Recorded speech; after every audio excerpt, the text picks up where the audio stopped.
Pega a sua Bíblia, por favor. E eu gostaria que você abrisse a sua Bíblia no livro de Efésios, capítulo 2. Efésios, capítulo 2. E nós vamos ler a palavra de Deus na Bíblia NVI. Amém? Efésios, capítulo 2, a partir do versículo 1. Quem achou, diga amém. Quem não achou, diga eu vou conseguir. Você sabe, eu sou daquela época, irmãos, quando a gente abria a Bíblia, e nesse horário que falava, abra a sua Bíblia, e ficava assim, aquele barulho de folha assim. Agora a gente só fica ouvindo o barulho do dedo passando para cima. Então procure aí no seu celular, não há problema nenhum, amém, glória a Deus.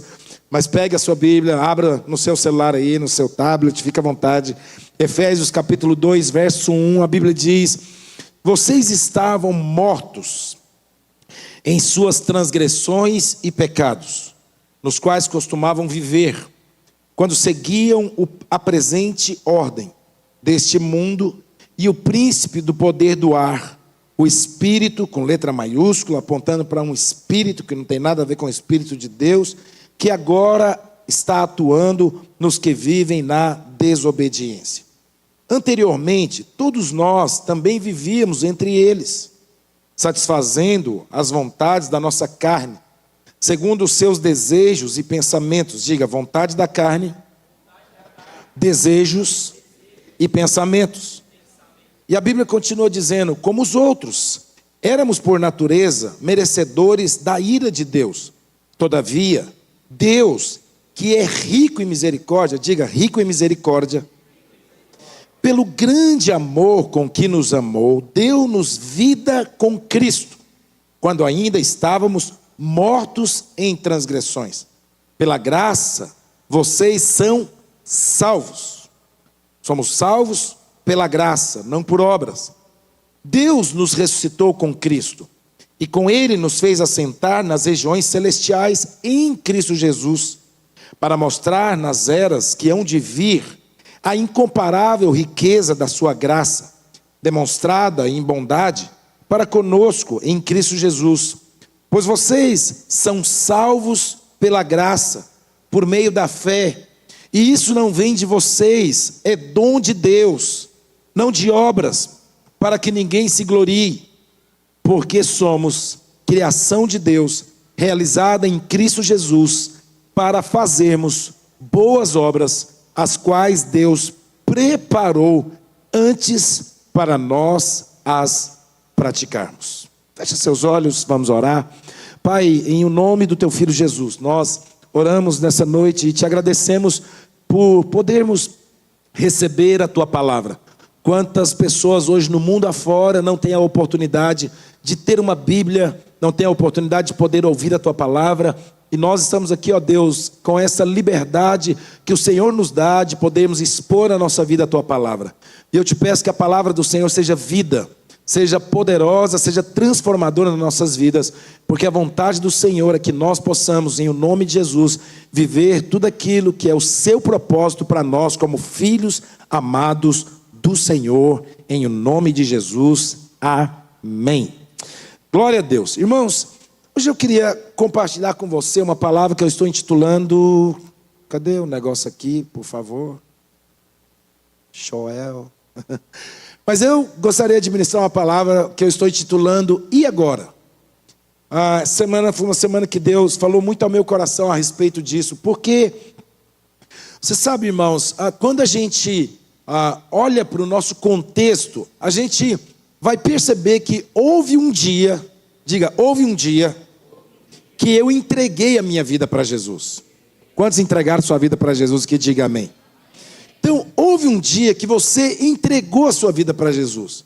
Você tomou uma decisão de dizer, eu quero servir a Jesus, eu quero ser filho de Deus, eu quero receber a Jesus como Senhor e Salvador da minha vida. E por que isso era necessário? Porque isso foi necessário. Foi necessário porque, na verdade, eu não vou ler, irmão, só por causa do nosso tempo, mas foi necessário porque, na verdade, como acabamos de ler aqui em Efésios, e para nós compreendermos isso mais claramente, deveríamos ler um texto lá de Gênesis, mas eu vou explicá-lo para você. Lá em Gênesis, a Bíblia fala que Deus criou o homem e do homem Deus fez a mulher. A Bíblia diz que Deus deu uma ordem para o homem se alimentar da árvore da vida e não tocar na árvore do conhecimento do bem e do mal. A Bíblia diz também que certamente se o homem tocasse na árvore do conhecimento do bem e do mal, certamente ele morreria. E você sabe muito bem, segundo aquilo que nós conhecemos da palavra de Deus, Adão e Eva, eles fizeram uma escolha.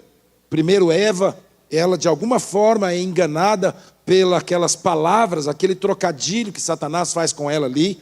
Ela é enganada, come do fruto, e a Bíblia diz que ela também deu ao marido. A partir daquele momento, a Bíblia diz que Adão e Eva, eles morrem. Diga, morrem.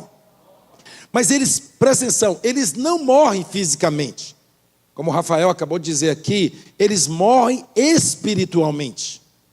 E automaticamente, irmãos, todos nós que viemos de Adão e Eva, nós também viemos com essa natureza, com o nosso espírito morto dentro de nós. E a Bíblia fala lá em Efésios, esse que nós acabamos de ler, ele vai dizer que todos nós estávamos mortos nos nossos delitos e pecados. Talvez você possa dizer assim, não pastor, mas eu não nasci morto, eu nasci vivo. Sim, fisicamente nós nascemos vivos, você tem uma alma, mas o seu espírito, ele estava desconectado de Deus, desconectado pela questão do pecado. E por mais que talvez você fale assim, não, eu não nasci assim, todos nós nascemos assim. A verdade, irmãos, é que, você sabe, quantos têm filhos aqui, diga amém. Quantos têm filhos ainda pequenos, amém? Você sabe, e você já viveu isso, você sabe que você não precisa ensinar seu filho a fazer nenhuma coisa errada. Você não precisa ensinar seu filho a puxar o cabelinho do coleguinha, você não precisa ensinar seu filho a beliscar o coleguinha, você não precisa ensinar seu filho a ser orgulhoso, você não precisa ensinar seu filho, de repente, gritar com você, tentar ser desobediente, rebelde com você, mamãe e papai. Você não precisa ensinar o seu filho a ter certos comportamentos. Eu me lembro um dia que a minha filha, não vou dizer qual era das duas, mas era uma das filhas. Eu me lembro um dia que a Cristiane estava ali com uma delas, e aí a Cristiane, uma delas pediu um chiclete, me dá um chiclete, mamãe. E a Cristiane, olha, eu vou te dar, mas você não pode engolir. E aí ela falou, tá bom, mamãe. E aí a Cristiane deu o chiclete, ela está mastigando o chiclete, aí de repente a mãe dela fala, fulana, cadê o chiclete? E aí ela vira para a mãe dela e fala, a ti. E aí a Cristiane, a ti o quê? A ti o tiquete. A ti o quê? A ti, ó, a ti. E na verdade não tinha chiclete nenhum no chão, ela tinha engolido. Mas ela estava o quê? Mentindo, tentando enganar a mãe dela. Então, o que eu estou te dizendo? Isso é da nossa natureza. Nós nascemos com uma natureza caída. E aí a Bíblia diz que o dia que você recebeu a Jesus, 4 coisas aconteceram com você, muito importantes. Primeiro, houve um processo de resgate. A Bíblia vai dizer, lá em Efésios mesmo, e também Colossenses vai dizer sobre isso, que o Senhor te resgatou do império das trevas e te transportou para um reino de luz. Segundo, houve um processo de regeneração. O Senhor te perdoou. O dia que você aceitou a Jesus como Senhor e Salvador da sua vida, o sangue de Jesus que foi derramado na cruz, Ele perdoa os seus pecados passados, presentes e futuros. O sangue de Jesus tem o poder de nos perdoar de todos os nossos pecados. Terceiro, a Bíblia fala que Ele nos reconectou com Deus. Nós estávamos separados de Deus, andávamos errantes pelo mundo. E agora, uma vez que Jesus te encontrou, o Espírito Santo te encontrou, agora você foi reconectado, reaproximado, e agora você carrega dentro de você a natureza de Deus. Antes, nós que tínhamos uma natureza pecaminosa, uma natureza caída, agora nós temos dentro de nós a natureza de Jesus. O Espírito de Deus habita dentro de você que recebeu a Jesus como Senhor e Salvador de sua vida e nasceu de novo. E um quarto e último aspecto, a Bíblia diz que Deus agora te trouxe redenção. É a certeza da salvação. Saber que se de uma hora para outra nós partíssemos para a glória, ou se Jesus voltasse nesse exato momento, é você ter a convicção da sua salvação, porque a sua salvação não é por obras. Sua salvação não é por obras. A sua salvação é pela graça mediante a fé. Diga, pela graça mediante a fé. Bom, amém. Então você aceitou Jesus, houve um processo redentivo sobre a sua vida, e agora? Será que isso é o fim? Porque, você sabe, irmãos, nós estamos hoje no Brasil com uma quantidade de evangélicos muito significativa. Existe um número de evangélicos hoje no Brasil, em média, eles estão dizendo entre 70 até 80, chegando até 80 milhões de evangélicos no Brasil. E se nós temos tanta gente crente, tanta gente convertida, tanta gente que aceitou a Jesus, tanta gente que estão dentro das igrejas, tanta gente numa pesquisa do IBGE que se dizem ser cristãos, por que tantas coisas não têm mudado no nosso país? Por que famílias não têm mudado? Por que o índice, e isso aqui é fruto de pesquisa não cristã, pesquisas mundanas, por que o índice de divórcio tem aumentado dentro das igrejas evangélicas? Por que tantos distúrbios familiares, complexidades, problemas dentro das igrejas, entre os irmãos? Por que disso? Porque na verdade, irmãos, muitas vezes nós tivemos essa experiência de conversão, mas nós paramos nisso, porque nós achamos que o fato de ter entregue a nossa vida a Jesus é suficiente. E a verdade é que Jesus não quer que nós, irmãos, nos tornemos só crentes. O que você é? Eu sou crente. Não, isso não é o alvo de Deus final. O alvo de Deus final é que você se torne um discípulo de Jesus. O alvo de Deus final é que você se pareça com Jesus. Que as suas ações, suas atitudes, seus comportamentos, suas práticas, suas escolhas, suas decisões, sua conduta sejam parecidas com as que Jesus tinha sobre a terra. E aí nós vamos entender que, nesse contexto, irmãos, nós precisamos buscar viver uma vida completamente diferente da vida das pessoas que, com todo respeito, amor e carinho, ainda não têm Jesus. E aí nós vamos entender que o alvo de Deus, presta atenção, não é mudar o seu comportamento. O alvo de Deus não é mudar o seu comportamento. Porque essa questão comportamental, irmãos, ela está muito mais relacionada com caráter, com responsabilidade, com integridade, com ser homem, mulher, sério, responsável com a vida. Quando Jesus depara com o jovem rico vai dizer para Jesus: mestre, o que eu faço para ser seu discípulo? Jesus fala assim para ele: guarde os mandamentos. Ele fala assim: eu tenho guardado. E ele vai dizer 4 dos 5, diga 4 dos 5, mandamentos que estão relacionados ao comportamento. Mais ou menos ele diz assim: eu não pego o que é dos outros, eu não adultero, eu não minto, eu não roubo. Mais ou menos ele vai dizer isso. Jesus vira para ele e fala assim: muito bom, o seu comportamento está ótimo. Comportamento está o quê, irmãos? Ótimo. É mais ou menos o que diz do crente, né? Ah, crente não bebe, não fuma, não adultera. Crente, a vida deles é muito chata. Mas presta atenção, essas questões muitas vezes é sobre a questão de caráter, que se exige na verdade, irmãos, de todo ser humano. Porque todo ser humano devia ter um bom caráter. Todo ser humano devia ter uma postura íntegra, respeitável, correta como ser humano. Isso é comportamental. Aí Jesus, ele vai dizer uma coisa interessante para o jovem rico. Ele vai dizer assim: uma coisa ainda te falta. Aí ele fala: o que é? Mais ou menos assim: qual é, Jesus? Como se me falta alguma coisa? Jesus fala assim para ele: vai, vende tudo que você tem, dê aos pobres, depois vem e siga-me. A Bíblia diz que nesse momento Jesus mexe com o interior dele. Por quê? Porque o coração dele não era um coração em Jesus. O coração dele não era um coração convertido. O coração dele não era um coração que reconhecia Cristo como Senhor da sua vida.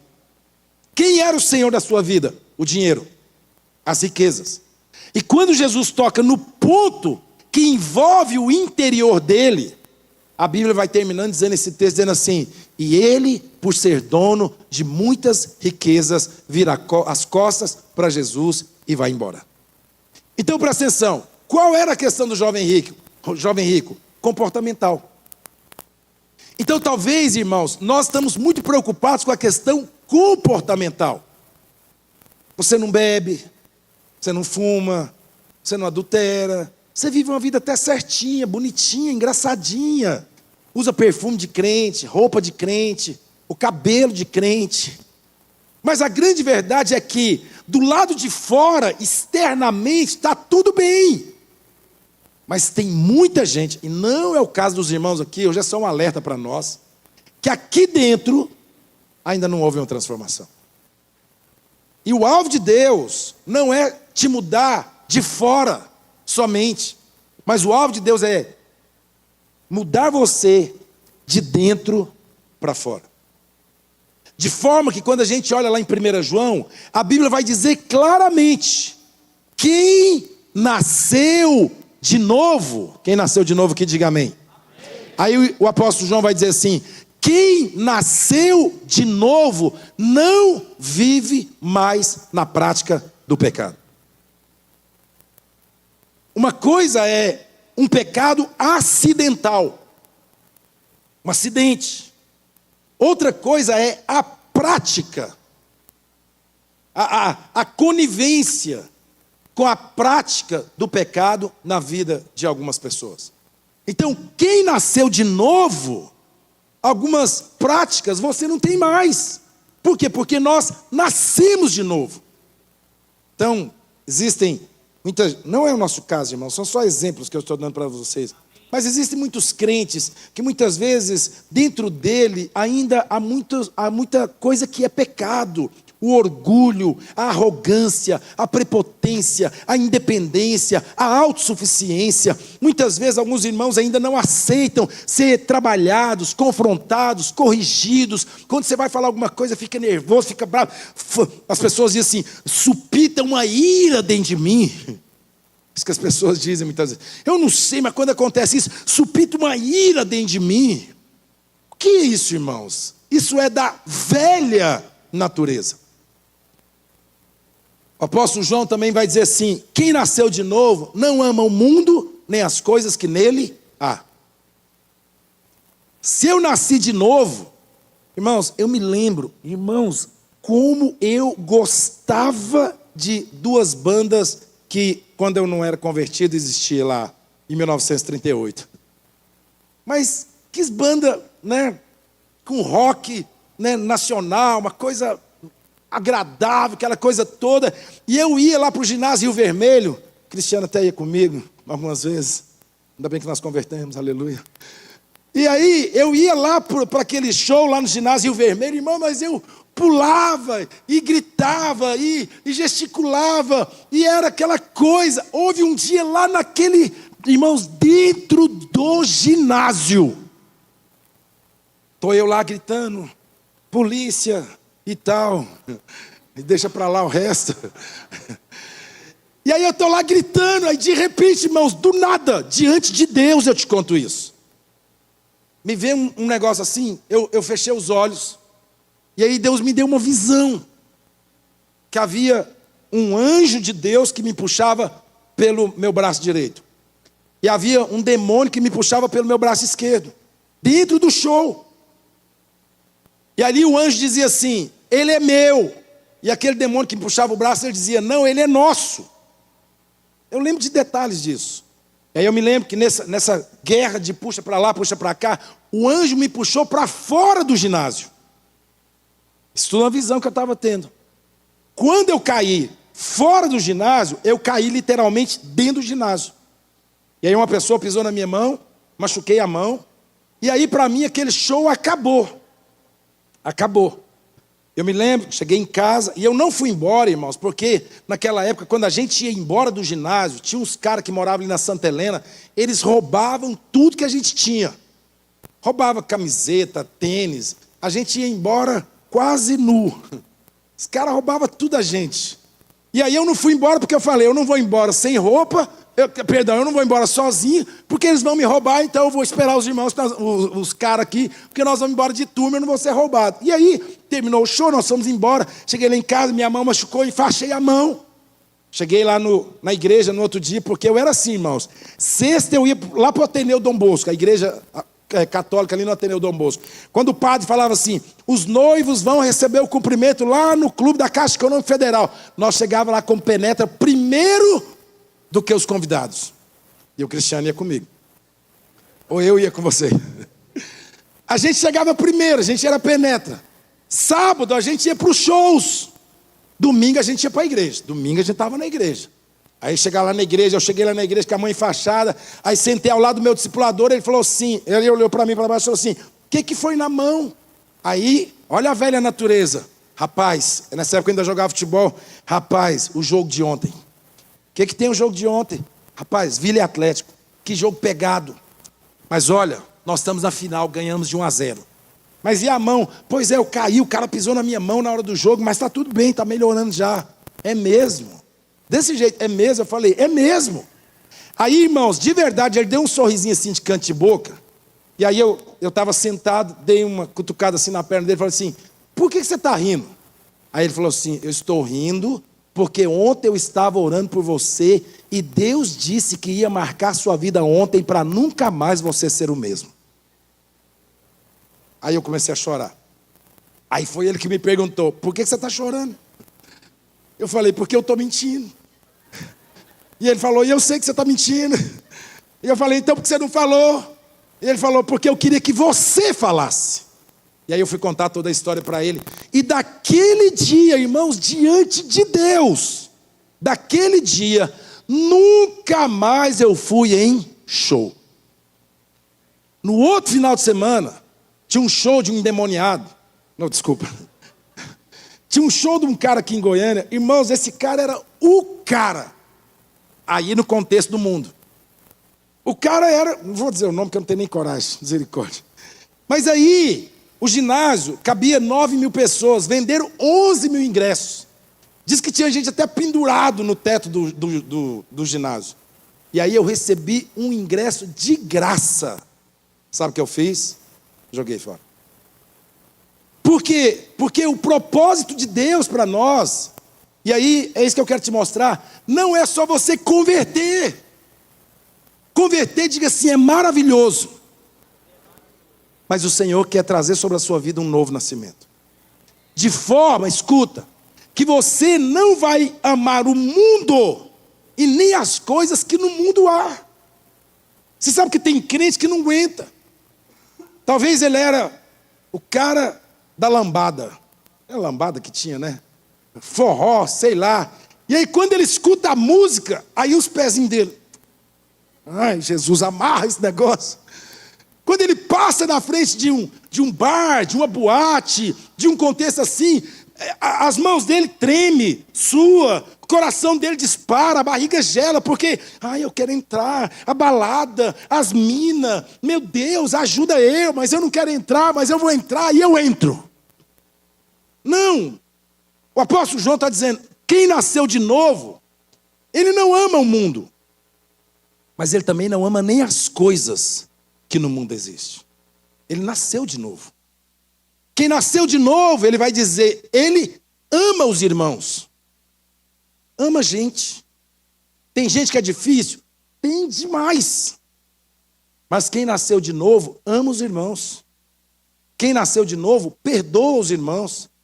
Quem nasceu de novo é gracioso, é misericordioso, é bom. Quem nasceu de novo tem uma nova natureza, ele é diferente. Mas por que ele é diferente? Porque ele nasceu de novo. Agora ele tem a natureza de Jesus habitando dentro dele. Ele tem uma nova vida. Os pensamentos dele é diferente. Como marido, ele é um esposo diferente. Ele é um esposo que ama a sua esposa como Cristo amou a igreja. E se tiver que morrer por ela, ei minha filha, viva, eu morro. Quando a esposa Não é aquelas mulheres rixosas, problemáticas, como goteira caindo a noite inteira na casa, numa panela. Pom, pom, pom. Aquelas mulheres que fala, e fala de novo, e fala outra vez, e fala mais uma vez. Não! Ela nasceu de novo. Esse marido, ele dá a vida pela esposa. Essa mulher, ela é sábia, ela é madura, ela é prudente, ela edifica a sua casa sobre os fundamentos da palavra.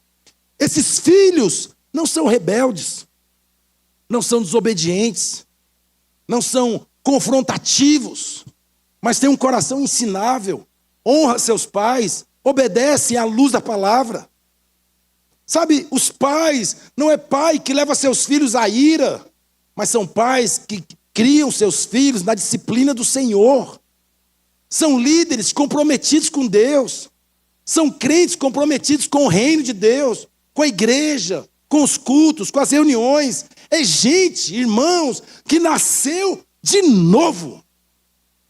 Tem uma nova vida, uma nova realidade. Então, ser crente não é fazer parte da estatística do IBGE. Não. Ser crente é ter as marcas de que nós nascemos de novo.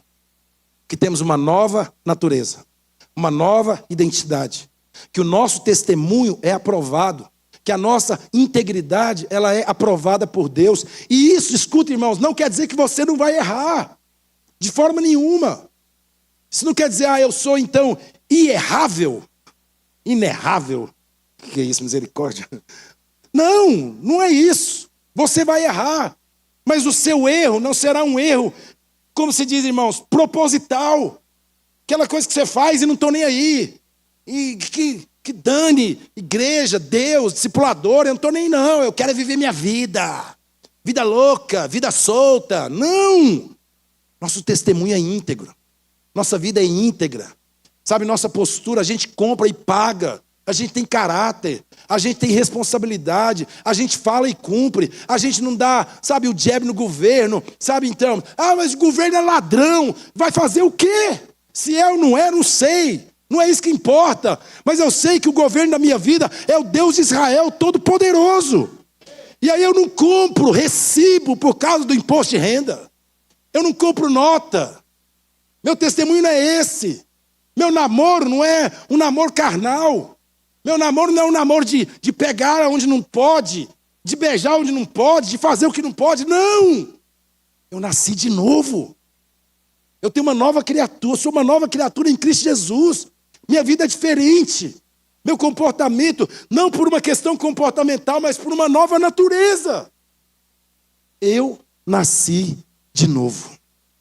Quantos nasceram de novo aqui? Diga aleluia. Sabe, então esse é o plano de Deus. Agora, como viver essa vida? Por isso que o tema da palavra é, e agora? Como viver essa vida? E são 3 aspectos, não dá para falar dos 3 todos hoje, quero falar só do primeiro. Mas são 3 aspectos porque ninguém amadurece na fé sozinho. Na jornada cristã, você precisa entrar num caminho do discipulado. E talvez, escuta, talvez você já teve várias decepções e frustrações com o discipulado. E está certo. Teve mesmo.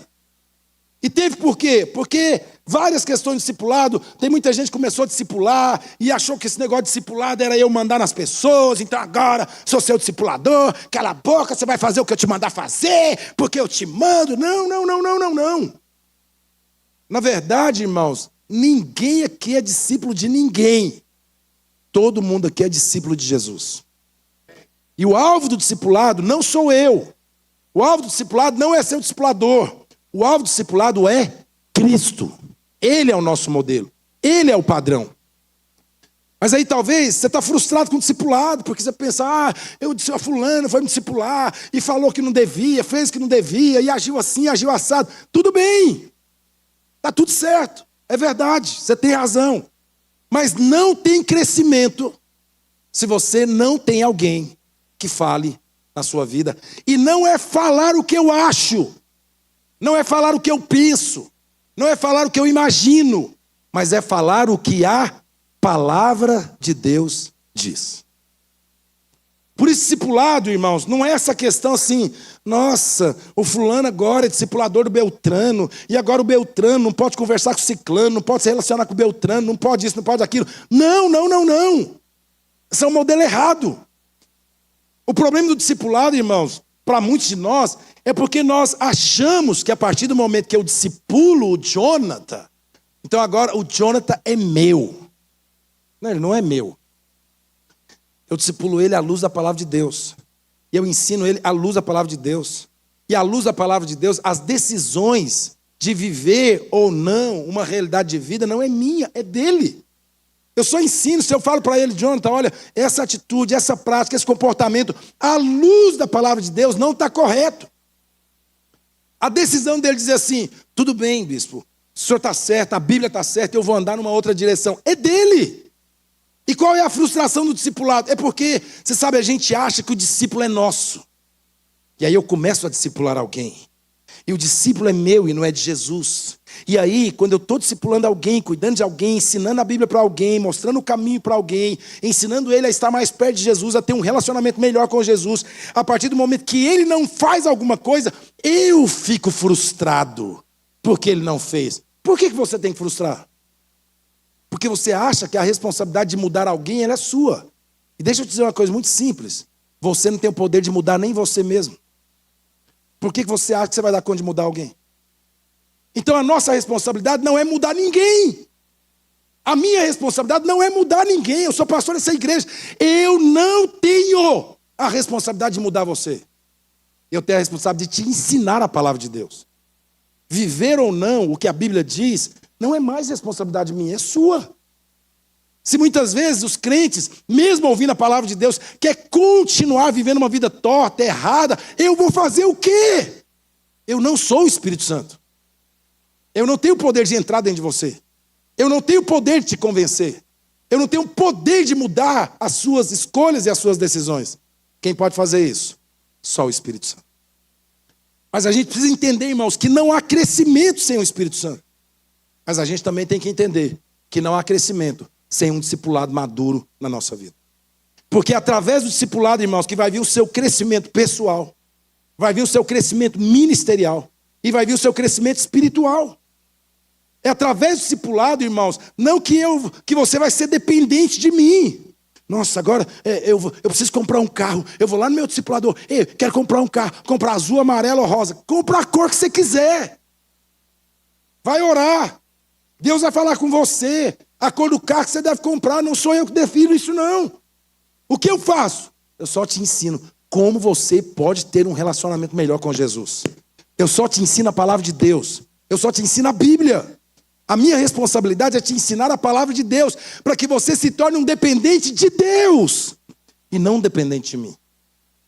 O problema do discipulado é que nós, irmãos, fomos construindo relacionamentos aonde eu fui me tornando responsável pela vida do outro. E não existe isso, irmãos. Não existe isso. Por que não existe? Porque senão traz um peso sobre os seus ombros que você não é capaz de carregar. E aí quando o discípulo erra, você fica mal. Quando o discípulo não faz o que você pediu para ele fazer à luz da palavra de Deus, você fica ruim. Quando o discípulo está tendo relacionamento errado, namoro, casamento, práticas erradas, você está ensinando a Bíblia para ele. Mas ele não quer. Tem como você colocar uma arma na cabeça dele e dizer, rapaz, obedece, seu abençoado. Não tem. Então a decisão de mudança é de cada um de nós. Aí como eu acho que eu sou dono do discípulo, quando ele erra, o que eu penso? Não vale a pena. Porque aí o que você faz? Eu estou investindo a minha vida nesse abençoado, para não dizer outra coisa. Eu deixo de... Irmãos, a gente já ouviu tanta besteira. Tem gente que fala, eu deixei de comer para dar comida para esse abençoado. Ele estava lá no vale. Eu desci lá no vale, peguei ele, pus ele aqui no topo da montanha. Aí agora que ele é homem de Deus, mulher de Deus, ele quer andar com Éder. E aí você morre. E sabe por que você morre? Porque você acha que tem um mérito em você, em ter tirado ele lá do vale e colocado ele no topo da montanha. Não tem mérito nenhum. Porque a palavra de Deus diz, não tem mérito diante do homem, não tem mérito nenhum. Porque a Bíblia diz que tudo que você está fazendo, você não está fazendo para o homem, você está fazendo para o Senhor.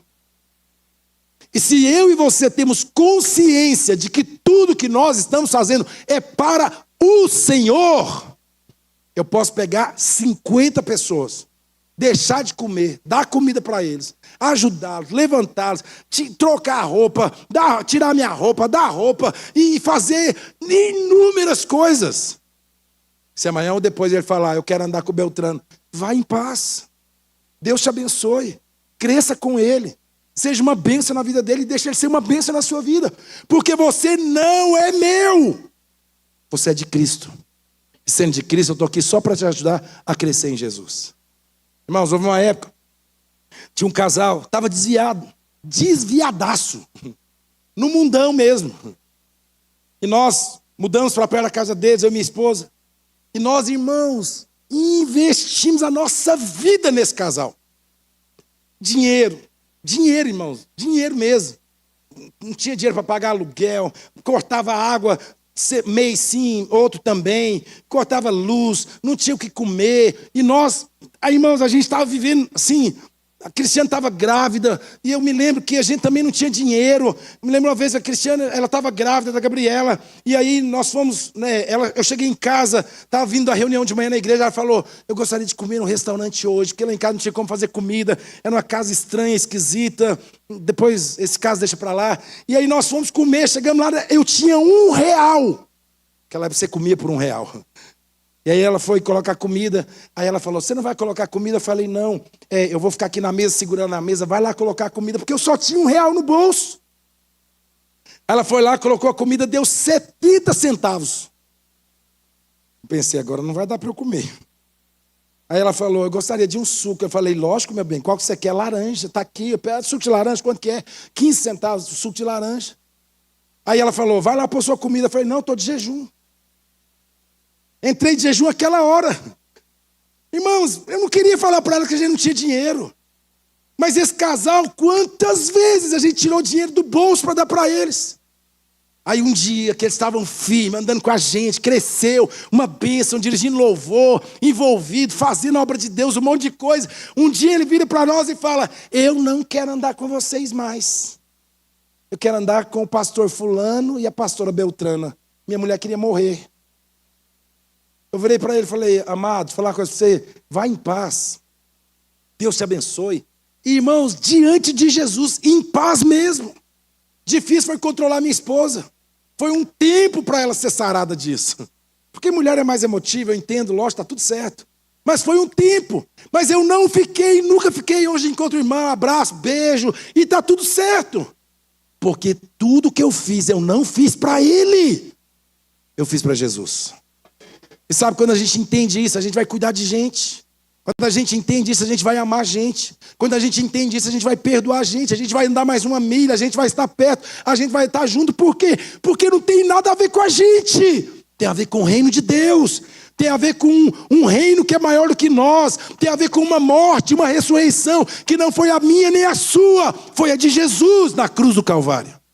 E aí eu preciso entender isso, porque se eu quero, irmãos, levar pessoas, ou se eu quero responder esse agora, eu preciso estar dentro discipulado aí para a sessão. Do outro lado, eu como discípulo, eu preciso entender, primeiro, irmãos, como discipulador, eu preciso entender estágios também do discipulado. Estou encerrando, prometo. 2 pontos só. Mas eu preciso entender estágios do discipulado. Primeiro, eu preciso entender o nível do meu discípulo, que é de Jesus, não esqueça isso. Eu preciso entender o nível dele. Para quê? Para não cobrar dele além do que ele é capaz de responder. Eu me lembro, uma história muito triste, mas só para te explicar assim, a gravidade disso. Uma criancinha de 3 aninhos, e a mãe deles, né, e uma outra criancinha, o Samuel, estava no berço. E aí o Samuel chorando muito. Isso é um fato real, viu? O Samuel chorando muito no berço. E aí a filhinha de 3 aninhos vem e fala, mamãe, ela estava fazendo almoço, e aí ela vem e fala, mamãe, o Samuel está chorando muito. A mamãe falou assim, filha, o Samuel está com fome, mamãe vai acabar de fazer comida e vai lá dar mamar para o Samuel. Ela estava comendo um pão de queijo, o que ela entendeu? Samuel com fome, pão de queijo mata a fome. Ela chegou lá e fez o quê? Tum na boquinha de Samuel. E pronto, foi brincar. Passou um pouquinho, a mãe termina de fazer o almoço, corre lá no quarto para dar mamar para Samuel, que tinha ficado em silêncio. Quando ela chega lá, Samuel já está na glória. Percebe? Porque aquela criança não entende qual é o nível de alimento que aquela outra criança precisa.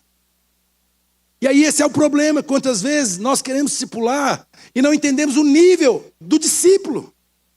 Talvez é um novo convertido.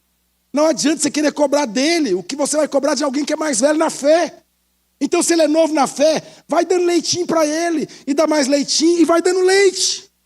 Porque é o apóstolo Paulo que diz assim lá em 1 Coríntios, leite vos dei de beber, porque ainda sois criança. Então tem discípulo seu que não adianta, ele ainda é uma criança.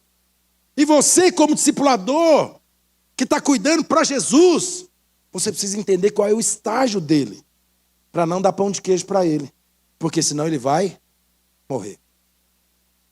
O inverso também é verdadeiro. Eu preciso entender que se de repente ele já está precisando de comida sólida, e você continua dando leitinho, você não confronta, você não corrige, à luz da palavra, viu? À luz da palavra. Você não confronta, você não corrige, não vai ter mudança de vida. Aí o cara está andando com você, problema sério de caráter, problema sério de práticas de uma nova natureza, de alguém que nasceu de novo, problema sério de responsabilidade, de compromisso com Deus, com a igreja, com a obra de Deus. E aí você está lá dando leitinho. Ei, leitinho? Não, leitinho não. Ei, por que você não está vindo para a igreja? Ei, por que isso na sua vida? Ei, por que isso na sua vida? Ei, a palavra de Deus diz que esse não deve ser seu comportamento. A palavra de Deus diz que você nasceu de novo e as suas práticas e condutas têm que ser outra. Por quê? Porque você está entendendo o estágio dele. E esse estágio é um estágio de correção. E por último, a gente precisa entender que o discipulado também só funciona quando também da parte do discípulo, diga, parte do discípulo, há também um processo de transparência. Porque aí também o erro de muita gente é que por causa do orgulho, por causa do quê? Do orgulho, da prepotência, da autossuficiência, da independência, que eu sou o cara, eu sou o bambambam. A Bíblia diz, irmãos, que sozinho você pode ir mais rápido, mas você não vai mais longe. Então tem muita gente que está andando sozinho pensando, nossa, eu vou voar. Não vai, porque você pode ir mais rápido, mas você não vai mais longe. Porque aí entra um processo muito sério. Quem é que fala na sua vida? Com quem é que você abre o seu coração? Ah, mas eu não tem ninguém nessa igreja. É porque eu vou dizer uma coisa, você está procurando pessoas perfeitas. E não existe pessoas perfeitas. Perfeitas é só Jesus. Mas agora é óbvio. Procure alguém que é mais velho na fé. Não é mais velho de idade, mas é mais velho na fé. Eu tenho um senhor aqui na igreja de mais de 70 anos de idade, que ele senta comigo e ele fala das lutas, das guerras, das dificuldades, das batalhas, das vitórias, dos êxitos dele. Comigo, que tem quase 20 anos a menos do que ele. Mas que eu tenho mais tempo de fé, mais experiência em Deus. E aí é uma transparência. Então, escuta uma coisa, para com essa ilusão. Eu não quero ser discipulado porque não tem gente perfeita. Como não tem gente perfeita, eu não vou abrir minha vida com ninguém. Lá em Tiago, capítulo 5, verso 16. A palavra de Deus vai dizer para mim e para você. Confessar os seus pecados a Deus, para você ser perdoado. Mas também diz assim, abre o seu coração com o seu líder, com o seu discipulador, com o seu pastor, para que você seja curado. É por isso que tem muita gente, escuta isso, tem muita gente que ele é até perdoado, está perdoado e pronto e acabou, porque quem te perdoa é Jesus. Mas tem muita gente com muitas áreas na vida deles, sérias, que não são mudadas, que não são transformadas, porque não tem ninguém que fala na sua vida. E aí quando eu estou falando de falar, não é falar o que eu acho, não é falar, eu penso que você está errado. Não, é falar o que a Bíblia diz. Cara, ó, a Bíblia diz que os mansos e humildes de coração herdarão a terra. A Bíblia diz que você deve perdoar sua mãe. A Bíblia diz que você deve perdoar seu pai.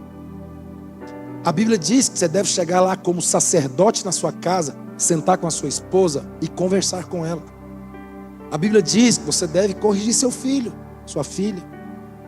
A Bíblia diz que esse comportamento que você tem lá dentro de sua casa, brigando, xingando sua esposa, xingando seu marido, falando palavrão, a Bíblia diz, não saia da vossa boca nenhuma palavra torpe, mas sim, unicamente, a que for boa para a edificação. O que adianta muitas vezes, irmãos, manter uma aparência? Você está mantendo aparência para quem? Você quer manter uma aparência para mim? Para quem está aí do seu lado? De que você ou eu somos o cara, o bambambam, o líder, o pastor? Não, para com isso. Para com isso. A verdade, isso não vai te levar a lugar nenhum. Isso não vai me levar a lugar nenhum. Uma vida de aparência, irmãos, só te leva para um buraco. Uma vida de aparência só te leva para uma religião ou uma vida religiosa vazia. Aí depois, o que a gente vê são os escândalos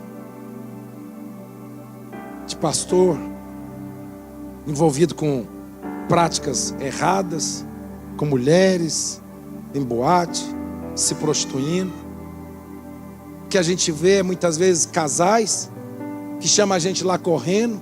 Quando a gente chega lá, pois não, ó, dá um jeito aí, minha mala está pronta, eu estou indo embora de casa. Como assim você está indo embora de casa? Não aguento mais esse marido. Mas como assim? Você estava bem ontem? Bem? Oh, mas todo dia você chega lá na igreja beijando, abraçando, amando, a coisa linda, maravilhosa. Pois é, bicho, é só porque a gente precisa manter uma aparência. Que história que é essa? Sabe, queridos, que história que é essa? Não é o propósito de Deus. Não é a visão de Deus. Não é o que o Senhor Jesus tem para nós. Sabe, nós precisamos ser encontrados diante de Deus fiéis. Nós precisamos ser encontrados diante de Deus aprovados por Jesus. Sabe, não com uma vida aparente, como se tudo estivesse bom. Coisa horrível, irmãos. Fofoca. Quantos crentes envolvidos com fofoca? Lá em Provérbios a Bíblia diz que 6 coisas o Senhor aborrece, mas a última Ele abomina: os semeadores de contenda. E quem é que semeia contenda? O fofoqueiro, que fala da vida do outro, que fofoca da vida do outro. Para com isso. Para de falar da vida do outro. Vai lá, senta com o outro, conversa com o outro, resolve com ele. Não é possível que você não é crente. Crente senta e conversa e resolve. Pede perdão, reconhece o erro e vamos embora resolver isso. Não, mas aí a gente fica semeando. É como a Bíblia diz, que o diabo ele vem de noite e ele semeia o joio no meio do trigo. E aí é muita gente. Irmãos, não tem nada a ver com a gente, eu creio em nome de Jesus. Eu quero crer assim. Mas é o que acontece com muita gente. Sabe que muitas vezes vai ali, semeia um joio ali, semeia um joio ali, semeia um joio ali. Eu me lembro uma vez, irmãos, né? Uma pessoa chegou na igreja, nova convertida, acabou de chegar na igreja. E aí tinha uma pessoa, irmãos, que a gente fazia quase tudo que a gente podia para essa pessoa. E aí uma pessoa nova convertida chegou na igreja. E essa pessoa que estava lá na igreja há muitos anos, que a gente, irmãos, meu Deus do céu, falou tanta asneira, tanta mentira a meu respeito, a respeito da minha esposa, que aí aquela nova convertida chegou numa irmã da igreja e falou assim: é verdade que esse pastor é tudo isso que eu ouvi? Aí a pessoa falou: o quê? A hora que ela contou, ela falou assim: não, vai lá e procura o pastor, conversa com ele, porque ele precisa tomar uma atitude com essa pessoa que fez isso. A hora que ela contou, irmãos, quase que eu caí da fé, porque tanta coisa que a gente fazia para aquela pessoa. E era muita coisa, irmãos. Você nem imagina. Aí a gente vai conversar com a pessoa aí, aquelas lágrimas de crocodilo. Me perdoa. Céus, vida. Por que você fez isso? Não sei, eu estava fora de mim. Parece que você está fora do seu tempo inteiro. Sabe assim? Não, irmãos, nós nascemos de novo. Você não vive na mentira. Você não vive na fofoca. Você não dá mau testemunho. Você não dá mau testemunho, porque o seu testemunho pode trazer gente para a igreja, mas o seu testemunho também pode afastar a gente da igreja, para as pessoas nunca mais querem vir à igreja. Tem gente que pode falar: rapaz, eu vou na igreja daquele cara lá. Eu vou nunca, você está doido? Ele fala que é crente, olha a atitude daquele cara.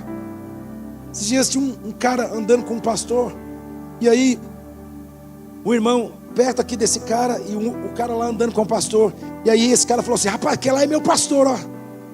Aí o cara falou: qual dos dois? Não, aquele da esquerda lá, ele é meu pastor. Aí ele falou assim: mas ele anda com aquele outro cara lá? Ele anda, aquele cara lá é gente boa lá na igreja. Ele falou assim: rapaz, aquele cara lá é o maior pilantra que existe no mundo. Pensa. Percebe a seriedade? Então, te falar uma coisa: você nasceu de novo. Você é uma nova criatura. Você tem a natureza de Jesus dentro de você. E eu tenho certeza, irmãos, que o Espírito Santo, ele fala comigo e com você para conformar a nossa vida, não numa questão comportamental. Eu não bebo, eu não fumo, eu não roubo, não. Mas é uma questão aqui dentro. Você nasceu de novo. Você não ama mais a maldade. Você não ama a hipocrisia. Você não ama a falsidade. Você não tem prazer nas coisas erradas. Você anda na luz do Espírito Santo de Deus, porque você nasceu de novo. Quantos nasceram de novo? Que diga aleluia. Fique de pé, por favor. Diga para o irmão que está do seu lado: você nasceu de novo. Então diga para o seu irmão: as coisas velhas passaram. Passou. E você sabe, talvez pode dizer assim: ah, pastor, mas não é fácil. É verdade, não é fácil não. Por isso você precisa de alguém que fale na sua vida. Sabe, são 3 pontos. Hoje eu estou falando de um. Semana que vem eu quero falar de outro. E na outra semana eu quero falar de outro. Porque existe coisa na nossa vida, irmãos, que quando nós entramos por esse caminho, nossas vidas mudam, transformam. Nossa vida muda, nossa vida transforma. A gente vai se passando a ser um povo parecido com Jesus, onde as pessoas vão chegar em você e falar: rapaz, o que você tem de diferente? Você vai poder dizer: nem eu sei. Mas eles vão dizer: você parece com Jesus. Seu coração é diferente. Sua vida é diferente. Seus valores são diferentes. Irmãos, de verdade, seus valores mudam. A não ser por uma questão de um propósito de vida. Mas mesmo dentro de um propósito de vida, você tem convicção do seu propósito. Mas você não tem mais, esse mundo não tem mais valor para você. Porque você sabe que você não vai levar nada disso aqui. Ah, pastor, mas eu não posso trabalhar, ganhar dinheiro. Pode demais. E eu oro para você prosperar. Eu oro para você ser muito abençoado. Eu oro para você ser muito próspero. Mas com um propósito: abençoar a sua família, abençoar pessoas e abençoar o reino de Deus. Eu não oro para você ser muito próspero, para você viver preso nas coisas desse mundo. Eu oro para você ter a prosperidade por um propósito. Porque a prosperidade na sua vida tem um propósito. Quanto mais você responde ao propósito de Deus para a sua vida, mais Deus te prospera. Mais Deus te prospera. Porque se você é fiel no pouco, dentro do princípio da prosperidade, Deus vai te colocar sobre o muito no princípio da prosperidade. Porque Deus sabe que Ele pode confiar muitas coisas nas suas mãos. Porque a hora que Deus falar assim para você: me dá, você não vai ter o coração nisso. O problema é quando Deus te prospera e seu coração está nisso. Porque foi assim com Abraão, lembra? Deus deu um filho para Abraão. E aí Deus falou: agora eu quero ele. Deus falou: não dou e não dou. Abraão falou: não dou. Não. Abraão falou: dou agora. E porque ele deu, a Bíblia fala que Abraão se tornou pai de multidões. Nós somos chamados filhos de Abraão. Então, entenda o seu propósito de vida. Entende o seu propósito de vida. Mas por outro lado, irmãos, tira o coração desse mundo. Não tem nada aqui para nós. Nossa pátria é o céu. Só estamos aqui de passagem, sendo um povo que está sendo transformado pelo poder do Espírito Santo de Deus, para nos tornarmos filhos semelhantes a Jesus, para que através da nossa vida muitos possam conhecer a Jesus. Amém? Feche seus olhos.